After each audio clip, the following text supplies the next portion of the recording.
ആനയ്ക്ക് ഈ മയക്കുവെടി ഏറ്റ് പിന്നീട് ഏഴാറ്റുമുഖം ഗണപതി ഈ ആനയെ സൗഹൃദം പങ്കിടുന്നതൊക്കെ കണ്ടു. അതിനിടയിൽ ഏഴാറ്റുമുഖം ഗണപതി ഇതിനെ ഉണർത്താൻ ശ്രമിക്കുന്നതിനിടയിലാണ് ഈ ആന മറിഞ്ഞു വീഴുന്നത്. പിന്നീട് അതിനുശേഷം ആനയെ എഴുന്നേൽപ്പിക്കുക എന്നുള്ളത് വനംവകുപ്പിന്റെ മുന്നിൽ സങ്കീർണമായ നടപടിയായിരുന്നു.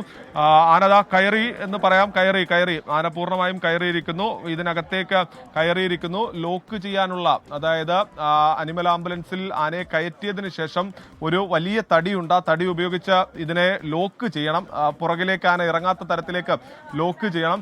വീണ്ടും ആന പക്ഷേ ഇതിന് കഴിയാത്ത തരത്തിൽ ആന വലിയ ചെറുത്തുനിൽപ്പ് നടത്തുന്നുണ്ട്. വടമടക്കം ലൂസ് ചെയ്തുകൊണ്ട് ഇപ്പോൾ ആനയെ ഇതിനകത്ത് ബന്ധിപ്പിക്കാൻ, അതായത് പൂർണ്ണമായും ആന കയറി എന്ന് പറയാവുന്ന ഒരു തലത്തിലേക്ക് എത്തി. അതായത് വീണ്ടും ഇറങ്ങാനുള്ള ഒരു ശ്രമമൊക്കെ നടത്തുന്നുണ്ട്. പക്ഷേ ഇത് കുങ്കികൾ പുറകിൽ നിന്ന് മാറുന്നില്ല. കുങ്കികൾ ഉപയോഗിച്ചുകൊണ്ട് കുങ്കികൾ വലിയ രീതിയിൽ ആനയെ അതിനകത്തേക്ക് കയറ്റാനുള്ള ശ്രമം അത് നടത്തുന്നുണ്ട്. ഒരുപക്ഷെ ആന അവിടെ നിൽക്കാത്തതാണ്, അതായത് ഒരു ചെറുത്തുനിൽപ്പ് ആനയുടെ ഭാഗത്തു നിന്നുണ്ടാകുന്നതാണ് ഈ ദൗത്യം ഇപ്പോഴും പൂർത്തിയാക്കാൻ കഴിയാത്ത തരത്തിലേക്ക് കൊണ്ടുപോകുന്നത്. അതായത് ആന വീണ്ടും ഈ പുറകിലേക്ക് ഇറങ്ങി ഈ അനിമൽ ആംബുലൻസിന് പുറത്തേക്ക് വരാനുള്ള ഒരു ശ്രമം അത് നടത്തുന്നുണ്ട്. അതാണ് നമ്മൾ ദൃശ്യത്തിൽ കണ്ടുകൊണ്ടിരിക്കുന്നത്. ഇപ്പോൾ ആ കുങ്കികൾ ഒരാളെ ഉപയോഗിച്ചുകൊണ്ട് ആനയെ തടഞ്ഞു നിർത്തിയിരിക്കുകയാണ്. ഇനി അതിന് പുറകിലായി ഒരു വലിയ തടിയുണ്ട്, ആ തടി വെച്ച് ഈ ആനയെ ലോക്ക് ചെയ്യണം.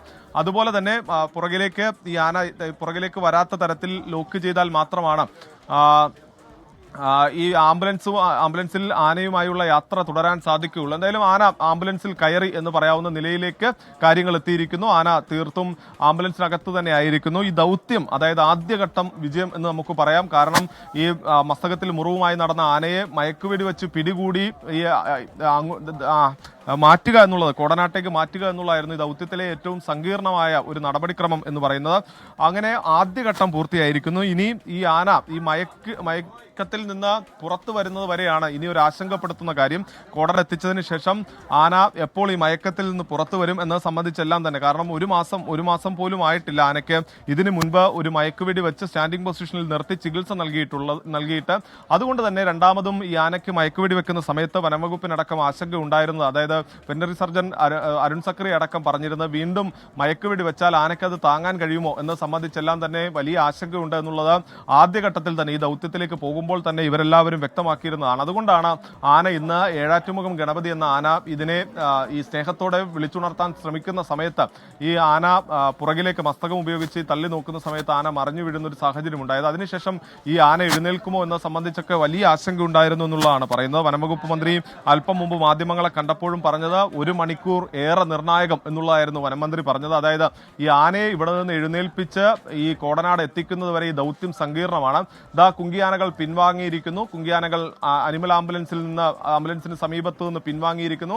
അതായത് പൂർണ്ണമായും അനിമൽ ആംബുലൻസിനകത്തേക്ക് ആനയെ കയറ്റാൻ കഴിഞ്ഞു എന്നുള്ളതാണ് നമുക്ക് സ്ഥിരീകരിക്കാൻ കഴിയുന്ന ഏറ്റവും പുതിയ വിവരം. അതായത് അതിരപ്പള്ളിയിൽ മസ്തകത്തിൽ മുറിവുമായി പുഴുവരിച്ച് നടന്ന ആനയെ അനിമൽ ആംബുലൻസിൽ കയറ്റാൻ ഇപ്പോൾ വനംവകുപ്പിന്റെ ഉദ്യോഗസ്ഥർക്ക് സാധിച്ചിരിക്കുന്നു. പ്രാഥമിക ചികിത്സ നൽകിയ ആനയ്ക്ക് പ്രാഥമിക ചികിത്സ നൽകിയതിന് ശേഷമാണ് ഇപ്പോൾ ആനയെ ഈ അനിമൽ ആംബുലൻസിൽ കയറ്റിയിരിക്കുന്നത്. ഇനി ഇവിടെ നിന്ന് കോടനാട്ടേക്കുള്ള യാത്രയാണ്. കോടനാട് ഏകദേശം ഒരു 3/4 മണിക്കൂർ ഒക്കെ എടുക്കും കോടനാട് എത്തണമെങ്കിൽ എന്നുള്ളതാണ് നമുക്ക് ലഭിക്കുന്ന വിവരം. അതായത് ഈ ആനയുടെ ആരോഗ്യസ്ഥിതി എല്ലാം കണക്കിലെടുത്തുകൊണ്ട് വളരെ കുറഞ്ഞ വേഗത്തിൽ മാത്രമായിരിക്കും ഈ അനിമൽ ആംബുലൻസിന് സഞ്ചരിക്കാൻ സാധിക്കുക. അതുകൊണ്ട് തന്നെ 1 മണിക്കൂറിനടുത്ത സമയം കോടനാട് എത്തുന്നതിന് വേണ്ടി എടുക്കും. ഇപ്പോൾ ആന പൂർണ്ണമായും ഈ അനിമൽ ആംബുലൻസിനകത്തേക്ക് കയറിയിരിക്കുന്നു. ഇപ്പോൾ ആംബുലൻസിനകത്ത് ആനയെ ബന്ധിപ്പിക്കുന്നതിനുള്ള നടപടികളാണ് നടന്നു വരുന്നത്. ഇപ്പോഴും നമുക്ക് കാണാം കുങ്കിയെ ഉപയോഗിച്ചുകൊണ്ട് ആനയെ കുറച്ചുകൂടി അകത്തേക്ക് തള്ളി നിർത്തുന്നതിന് വേണ്ടി ഇപ്പോഴും ശ്രമം നടത്തുന്നുണ്ട്.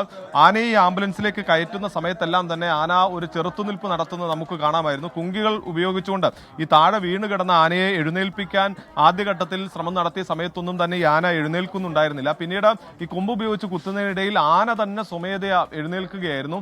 ആന തന്നെ സ്വമേധയാ എഴുന്നേറ്റ് നിന്നു. അതാണ് ഈ ദൗത്യത്തിന് അനുകൂലമായ ഒരു സാഹചര്യം തന്നെ സൃഷ്ടിച്ചത്. പക്ഷേ പിന്നീട് ഈ ആനയെ അനിമൽ ആംബുലൻസിലേക്ക് കയറ്റാൻ ശ്രമിച്ചപ്പോൾ ഇപ്പോൾ ദൃശ്യങ്ങളിൽ കാണുന്ന പോലെ തന്നെ ആനയുടെ ഭാഗത്തു നിന്ന് വലിയ രീതിയിലുള്ള ഒരു ചെറുത്തുനിൽപ്പുണ്ടായി. ഈ ആന ആംബുലൻസിനകത്തേക്ക് കയറാൻ കൂട്ടാക്കാതെ അതിന് മുന്നിൽ തന്നെ ഏറെ നേരം നിന്നു. നിരന്തരം 3 കുങ്കികളെയും ഉപയോഗിച്ച് കുത്തി മസ്തകം ഉപയോഗിച്ച് തള്ളിയാണ് ഈ ആനയെ അതിനകത്തേക്ക് കയറ്റിയിരിക്കുന്നത്. ഇപ്പോൾ മസ്തകം ഉപയോഗിച്ച് തള്ളി അതിനകത്ത് ആനയെ കയറ്റിയിരിക്കുന്നു. ആംബുലൻസ് ഇപ്പോൾ പൂർണ്ണമായും ലോക്ക് ചെയ്തു എന്ന് പറയാവുന്ന നിലയിലേക്ക് എത്തിയിരിക്കുന്നു. ചെയ്തിരിക്കുന്നു. ആംബുലൻസ് പൂർണ്ണമായും ലോക്ക് ചെയ്തിരിക്കുന്നു. അല്പസമയത്തിനകം തന്നെ ഈ ആംബുലൻസ്, അതായത് ഈ ആനയുടെ സുരക്ഷ മുൻനിർത്തിയുള്ള കൂടുതൽ ബലപ്പെടുത്തലുകൾ വേണം. അതായത് ഈ പുറകുവശത്തു നിന്നൊക്കെ ആന തള്ളിയാൽ ഇത് പുറത്തേക്ക് വരാത്ത തരത്തിൽ അത് ലോക്ക് ചെയ്യേണ്ടതുണ്ട്. അത് വലിയ തടികളൊക്കെ ഉപയോഗിച്ചാണ് ഈ അനിമൽ ആംബുലൻസിന്റെ പുറകുവശത്ത് ആന കയറിയ ആ കവാടത്ത് അത് ലോക്ക് ചെയ്യേണ്ടത്. അത്തരം നടപടികളാണ് നടന്നുകൊണ്ടിരിക്കുന്നത്. അതോടൊപ്പം തന്നെ വടം ഉപയോഗിച്ചെല്ലാം തന്നെ ആനയെ ബന്ധിപ്പിക്കണം. ആനയുടെ കഴുത്തിലടക്കം വടം ഉപയോഗിച്ച് ആനയെ ബന്ധിപ്പിക്കും. ഏതെങ്കിലും തരത്തിൽ ആന തലയാട്ടുകയൊക്കെ ചെയ്തു കഴിഞ്ഞാൽ അപകടങ്ങൾക്ക് സാധ്യതയുണ്ട്. അതുകൊണ്ട് തന്നെ ആനയുടെ കഴുത്തിന് കുറുകെ വടം ഉപയോഗിച്ചെല്ലാം തന്നെ ബന്ധിപ്പിക്കണം. അത്തരം നടപടികൾ കൂടി പൂർത്തിയായാൽ ആനയുമായുള്ള അനിമൽ ആംബുലൻസ് ഇവിടെ നിന്ന് പുറപ്പെടും. സൂരജ് സജിയാണ് വിവരങ്ങൾ നൽകിക്കൊണ്ടിരിക്കുന്നത്.